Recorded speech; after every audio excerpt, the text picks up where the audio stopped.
¿Y si te dijera que el ADN norteafricano más antiguo hallado en la península ibérica antecede a los moros en 5.000 años? El último segmento terminó con un susurro de linajes olvidados, historias silenciosas de ADN borradas por la conquista. Pero ¿y si la historia no empezó en 711? ¿Y si la sangre norteafricana ya corría por las venas ibéricas antes incluso de que se construyeran las pirámides? Pausa.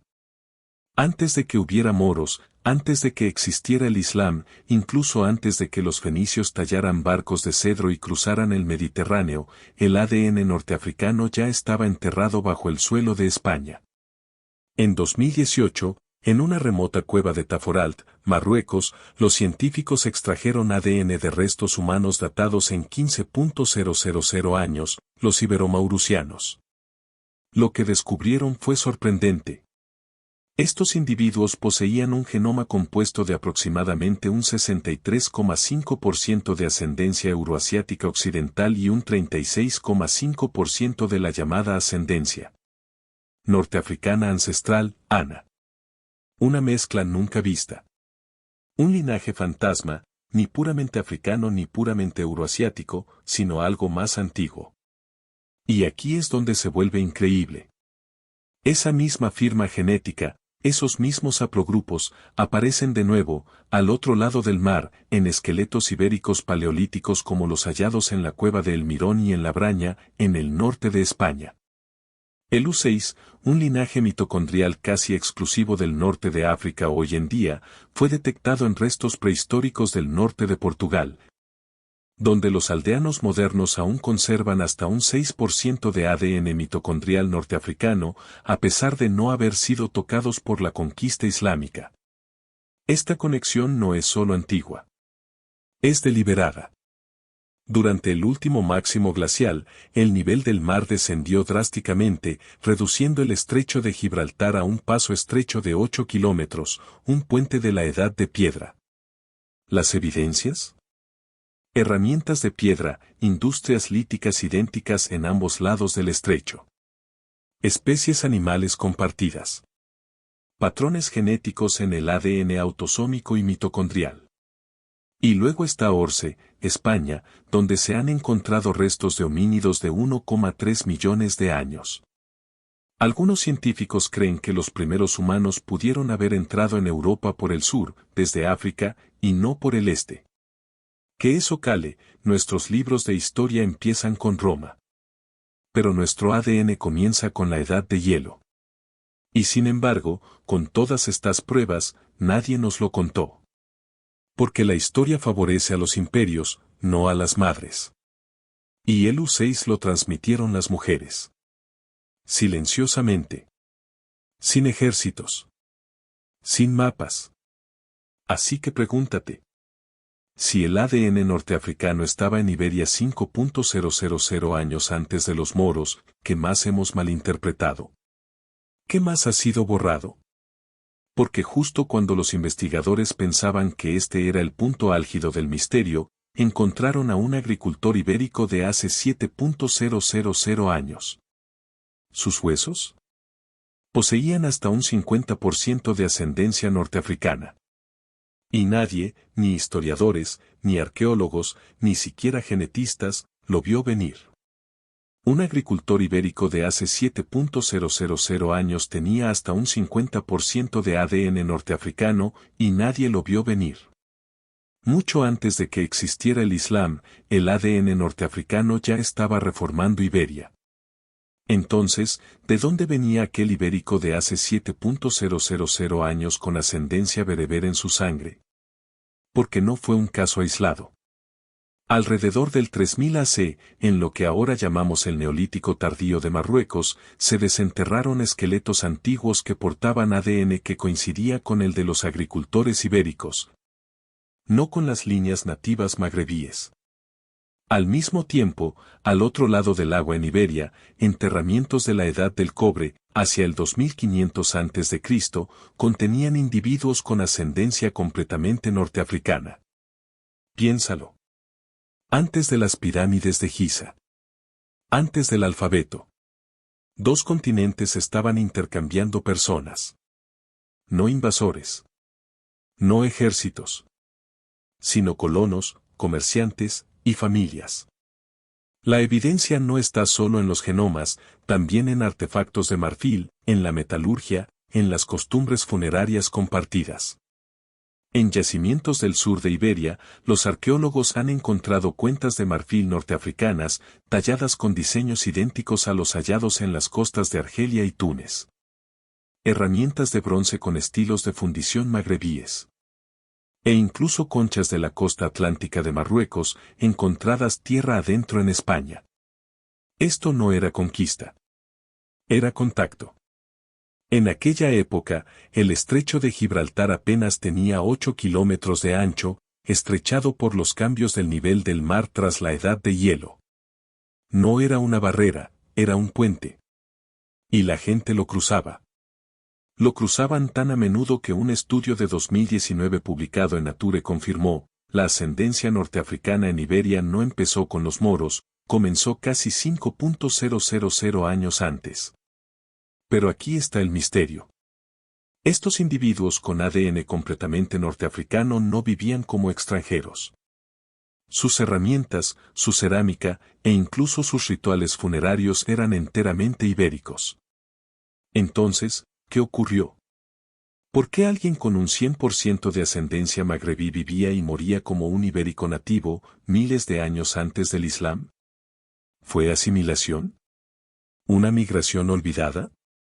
¿O algo mucho más profundo, una identidad compartida, borrada por el tiempo? Porque en una tumba ibérica, los investigadores encontraron a un hombre cuyo ADN era puramente norteafricano y, sin embargo, cada aspecto de su vida, desde su ropa hasta los objetos de su tumba, era inconfundiblemente ibérico. Una tumba ibérica contiene a un hombre con un 100% de ADN norteafricano, pero su cultura era completamente local. ¿Por qué?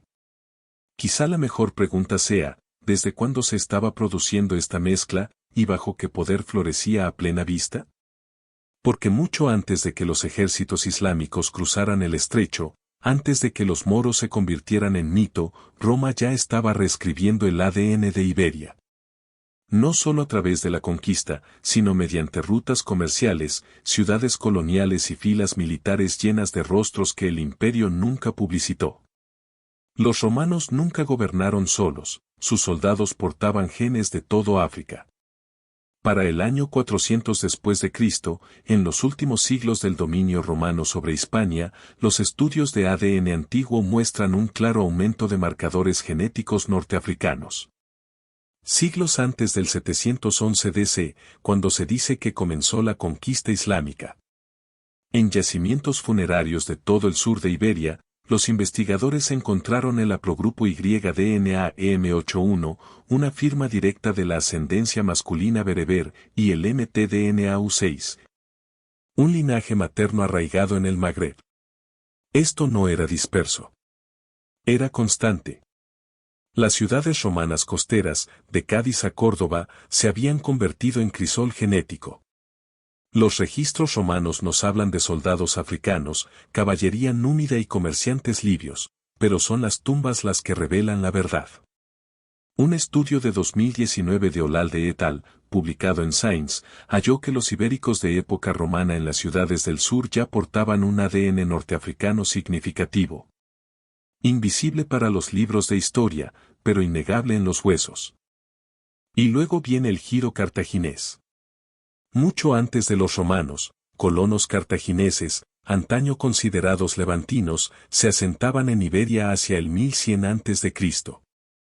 Pero cuando los científicos secuenciaron sus genomas, encontraron una sorpresa: ningún ADN levantino. En su lugar, su ascendencia se asemejaba a la de los norteafricanos modernos. Magrebí, no fenicia. Vecinos, no extranjeros. No eran solo comerciantes.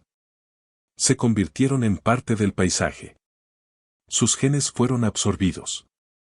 Sus hijos enterrados junto a los ibéricos. Su sangre ya formaba parte de la península mucho antes de que resonara la primera oración islámica en Al-Ándalus.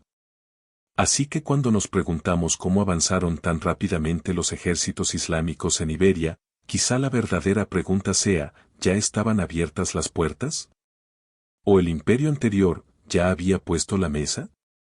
Porque este legado romano magrebí no desapareció. Simplemente cambió su bandera. ¿Pero qué pasó cuando un imperio cayó, y otro nuevo se alzó con la espada de la religión? Cuando los ejércitos islámicos cruzaron a Iberia en el 711 después de Cristo, el mundo dice que fue una conquista. Que todo cambió de la noche a la mañana. Pero la genética nos dice que las raíces ya estaban profundamente enterradas. La gente a la que llamamos moros no provenía toda del norte de África, y algunos no eran extranjeros en absoluto. La palabra moro nunca fue una tribu, nunca fue una nación.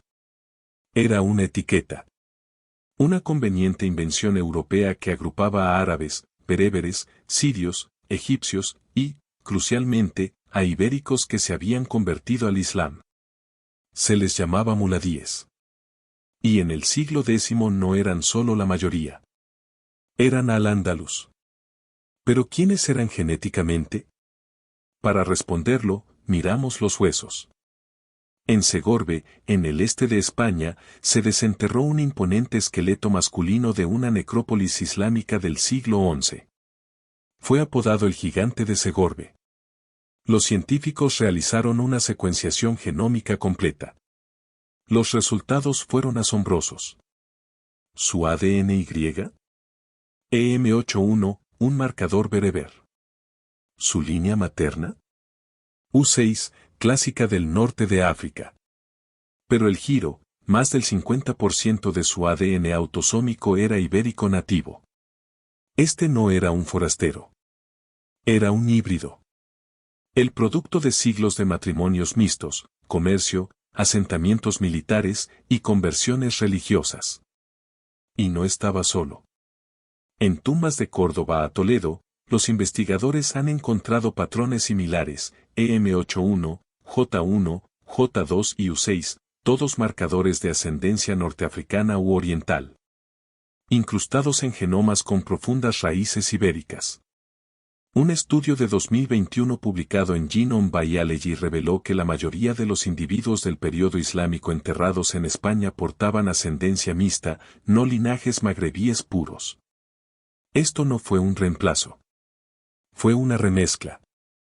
¿Y qué significa eso? Significa que los moros no eran una oleada de extranjeros invasores, eran una identidad en evolución.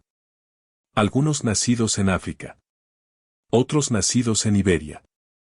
Unidos no por la sangre, sino por la fe. Un nombre de conquistador, envuelto alrededor del ADN de un nativo. Pero mientras al-Ándalus se mezclaba, fusionaba, transformaba, algo extraño estaba ocurriendo a cientos de kilómetros al noroeste. Donde el dominio islámico nunca llegó plenamente. Donde las conversiones eran raras. Y sin embargo, en un rincón silencioso de Iberia, la historia se invierte por completo. Y la ciencia lo llama, la paradoja de Galicia.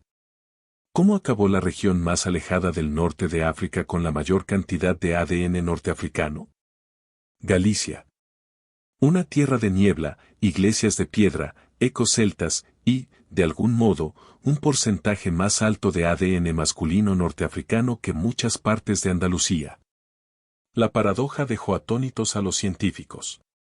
¿Cómo podía una región intacta por la conquista islámica, lejos de las costas del norte de África, albergar una huella genética del Magreb más fuerte que las ciudades que una vez gobernaron los moros? Pero la respuesta es incluso más antigua que la pregunta. En 2019, un estudio genómico histórico de Gómez Carballa et al. Reveló algo asombroso. Hasta el 21,7% de los cromosomas y en el noroeste de Castilla y Galicia pertenecían al linaje CM35, los mismos dominantes en el norte de África. No eran restos de la era islámica. Se remontan miles de años antes. ¿Cómo llegaron allí? No por la fuerza. No a través de la espada. Sino mediante migraciones olvidadas, posiblemente tan tempranas como el Neolítico o el Calcolítico, cuando grupos norteafricanos preislámicos entraron en Europa por los Balcanes, avanzando lentamente hacia el oeste. Estos movimientos dejaron tras de sí el haplogrupo EV13 y sus parientes, que ahora sobreviven en los genomas gallegos, inadvertidos durante milenios. Y luego llega el giro materno. El haplogrupo mitocondrial U6, vinculado casi exclusivamente a mujeres antiguas del norte de África, aparece en frecuencias más altas en el norte de Portugal y Galicia que en muchas tumbas de la era islámica del sur. Un estudio de Cerezo et al. 2012 halló que hasta el 6% del mtDNA en estas áreas es de origen norteafricano, aunque no existieron allí asentamientos árabe-bereber importantes. Esto no es solo genética. Es una historia de fantasmas. Un relato de migraciones tan antiguas que sus lenguas desaparecieron, sus dioses fueron olvidados, pero su sangre permanece. Porque algunas identidades no están talladas en monumentos. Están codificadas en las mitocondrias. Pero ¿qué pasa cuando la identidad no se pierde simplemente con el tiempo, sino que se borra deliberadamente? ¿Qué sucede cuando la genética y la política chocan y una de las partes intenta borrar la línea de sangre de la otra? ¿Y si un rey pudiera borrar tu linaje de la historia, no con la guerra, sino con una ley? En 1492, el mismo año en que Colón navegó hacia el oeste, cayó el último bastión musulmán en Iberia, Granada. Pero la espada fue solo el principio. Lo que vino después fue el silencio. Los reyes católicos, Fernando e Isabel, firmaron el decreto de la Alhambra. Primero, los judíos, expulsados. Luego, los moriscos, musulmanes que se habían convertido al cristianismo, a menudo por la fuerza. Pero la conversión no era protección. Era camuflaje. Pronto llegaron leyes que prohibían el árabe, luego cambios forzados de nombre y después interrogatorios de la Inquisición. La cultura fue proscrita. Los rituales, reprimidos. Pero lo que la corona quería sobre todo, no era solo obediencia. Era olvido. Una limpieza de la memoria, llevada a cabo familia por familia. ¿Pero puedes borrar el ADN? Los estudios genéticos modernos dicen, casi. Un estudio de Botigué et al. 2013 reveló que la ascendencia norteafricana en el sur de España, que una vez fue dominante en lugares como Valencia, Granada y Almería, se redujo en casi un 50% después del siglo XVI. Linajes enteros desaparecieron del registro genético en apenas unas pocas generaciones. Tomemos el caso del gigante de Segorbe, el imponente hombre de la época islámica con ADN Y bereber M81. Hoy, ese marcador genético bereber está prácticamente ausente en la población valenciana moderna. No reducido. Desaparecido. Otro estudio, Llorente et al. 2021, comparó restos de la época islámica con ibéricos modernos. La diferencia no era pequeña, era sísmica. Genomas antes ricos en ascendencia magrebí y de Oriente Medio habían sido sistemáticamente diluidos o eliminados. Esto no fue una deriva natural. No fueron solo limpiezas culturales, fueron purgas genéticas. Pero, no todas las líneas de sangre mueren por la espada. Algunas sobreviven en silencio, enterradas en la piel, los huesos, el aliento de personas que ya no recuerdan los nombres que una vez llevaron. Porque siglos después, quedó un susurro. Un hilo genético, todavía vivo. Y sin embargo, no todas las líneas de sangre desaparecieron. Algunas, simplemente enmudecieron. Hasta que la ciencia encontró de nuevo su susurro. Algunos haplogrupos nunca desaparecieron, solo se ocultaron. Pasaron los siglos. Los nombres cambiaron. Las lenguas murieron. Pero el ADN no olvidó. Y cuando por fin se quebró el silencio, lo que los científicos encontraron fue asombroso. Los ibéricos modernos, que viven en pueblos que una vez enterraron su pasado moro, siguen portando mtDNA U6, un linaje materno del antiguo norte de África. Hallado en un 4 a 6% de las mujeres ibéricas actuales, está especialmente concentrado en el occidente de Andalucía y el Algarve, lejos del norte de África pero cerca de su memoria. Luego está el haplogrupo H1, a menudo asociado a las mujeres europeas del Paleolítico, pero que también tiene subclados norteafricanos. Introducidos durante los intercambios del Neolítico tardío o de la Edad del Bronce a través del Estrecho de Gibraltar. Sigue aquí, escondido a plena vista. Pero el giro se profundiza al observar el ADN Y. En los hombres portugueses modernos, el 7,1% aún porta EM81, un marcador paterno fuertemente asociado a las poblaciones bereberes. Esto no procede de migraciones recientes. Es una herencia antigua, transmitida silenciosamente a lo largo de siglos de conquista, asimilación y negación. Y luego llega J2, un haplogrupo y con raíces en poblaciones levantinas y mediterráneas, presente en el sur de Iberia desde tiempos fenicios y cartagineses. Incluso después de la Reconquista, tras la Inquisición, tras las prohibiciones, perduró. Oculto en la sangre. Las pruebas de ADN hacen ahora lo que los inquisidores intentaron evitar, restauran la memoria. Plataformas de genomas comerciales como 23andMe y MyHeritage revelan regularmente a clientes ibéricos con ascendencias etiquetadas como norteafricana, de Oriente Medio, incluso subsahariana. Pero no son extranjeras. Son ancestrales, estratificadas desde épocas prerromanas hasta moriscas y más allá. Porque a veces, la identidad no se escribe con tinta. Se escribe en las células. Tu identidad puede ser más antigua que tu nación. Pero si estos linajes susurraron a través de Iberia, hay un lugar donde gritaron. Las Islas Canarias albergan el contraste genético más extremo de todo el mundo ibérico. En las Canarias, los genes bereberes gritan donde la historia se quedó en silencio. Estaban aisladas por el océano y el tiempo, una cadena de picos volcánicos donde los imperios nunca levantaron muros. Pero bajo las sombras de las palmeras y los vientos salinos, sobrevivió algo antiguo. El pueblo guanche, nativo de las Canarias, no tenía lengua escrita.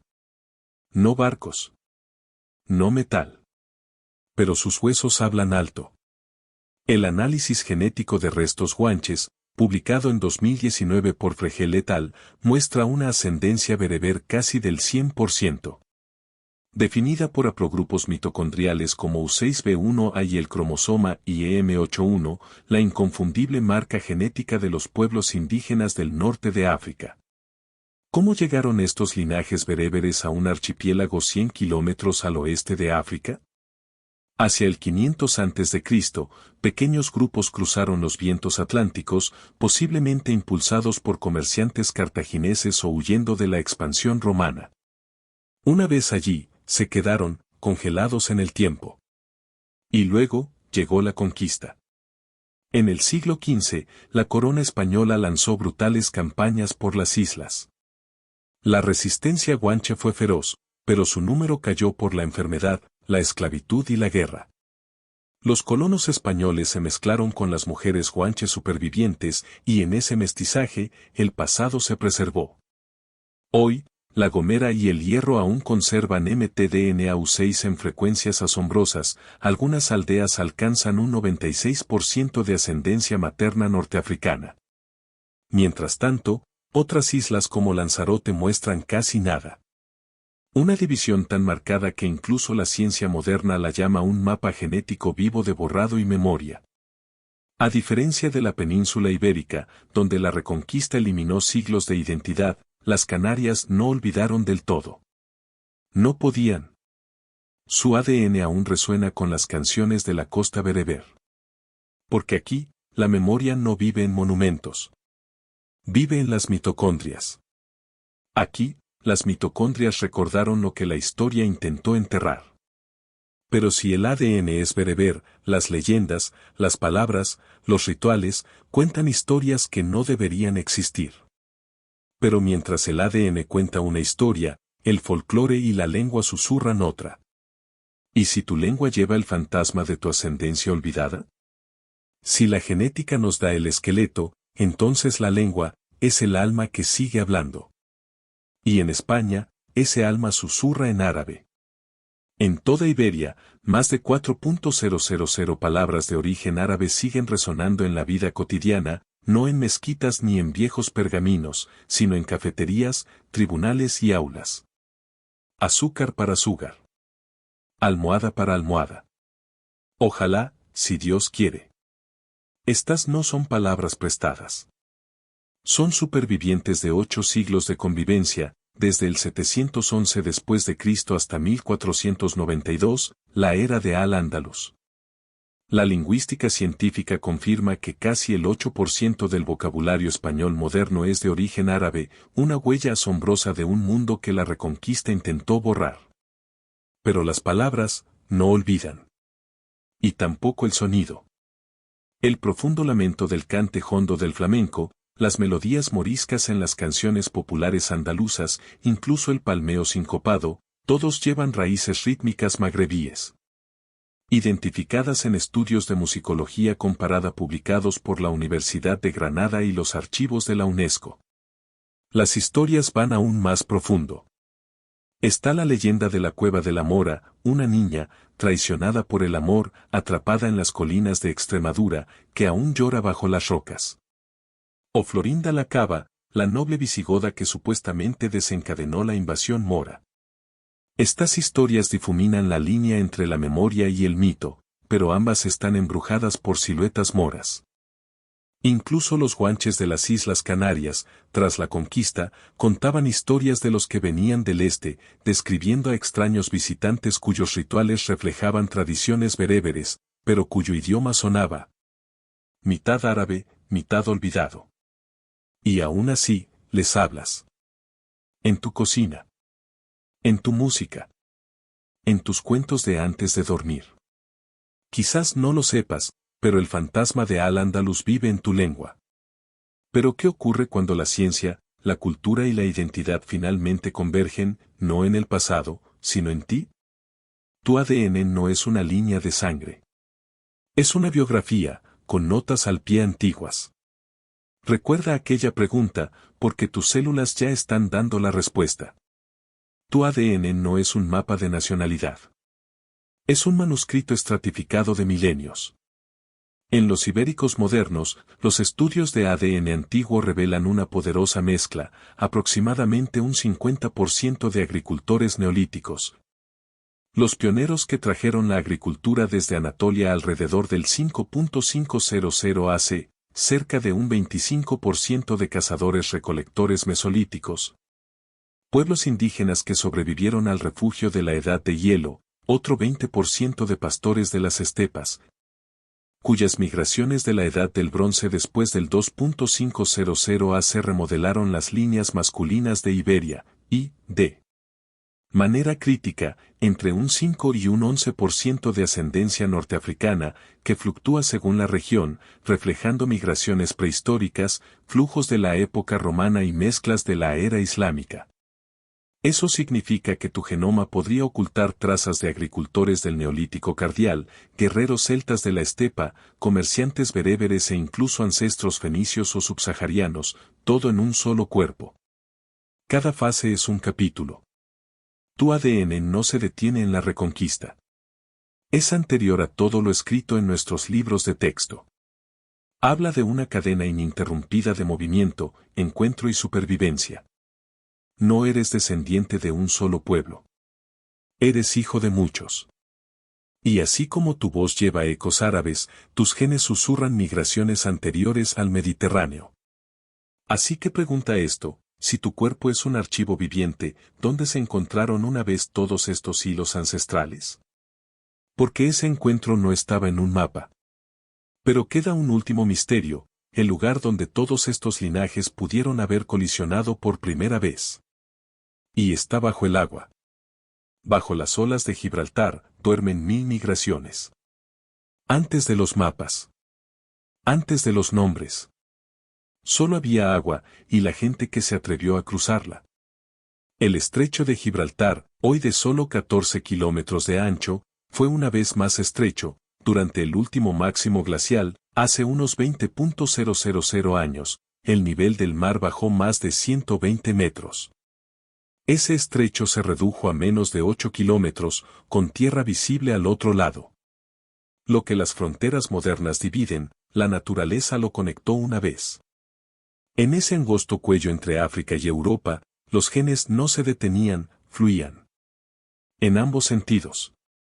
Las herramientas de piedra datadas en 1,4 millones de años encontradas en Orce, España, y Ain Janek, Argelia, sugieren que los primeros homínidos cruzaron mucho antes de lo que se pensaba. No en barcos, sino en balsas, o incluso en puentes terrestres expuestos temporalmente durante movimientos tectónicos y congelaciones climáticas. Y no se detuvo con la prehistoria. Para el 4000 a.C., el ADN de agricultores marroquíes muestra ascendencia compartida con comunidades neolíticas ibéricas, no por invasión, sino por migración. Haplogrupos mitocondriales U6 y L, y linajes de ADN Y como EM81, navegaron con ellos, pasajeros silenciosos en un intercambio genético prehistórico. Sin embargo, la evidencia más explosiva, aún está sumergida. Reseñas recientes de la Honor Frost Foundation confirman la existencia de sitios submarinos alrededor del estrecho, puertos antiguos, naufragios e incluso posibles poblaciones sumergidas cerca de las costas de Cádiz y Tánger. ¿Y si el primer cruce no fue una conquista, sino un traslado habitual? Incluso el mito de Platón sobre la Atlántida, situado más allá de las columnas de Hércules, se lee ahora de forma diferente, menos como una leyenda y más como un eco lejano de civilizaciones ahogadas y memorias hundidas. La ciencia está utilizando ahora sonar de subsuelo, recuperación de ADN de sedimentos y lidar submarino para cartografiar el fondo marino, y quizás descubrir la verdadera historia del origen de Europa y del norte de África. Porque bajo el estrecho no hay solo agua salada, hay la zona de colisión de nuestros ancestros. Un lugar donde el color de la piel, la religión y la lengua aún no nos habían dividido. ¿Y si los primeros norteafricanos fueran en realidad de Europa? En el próximo episodio, rastreamos los genes hacia atrás, a través de hielo y fuego.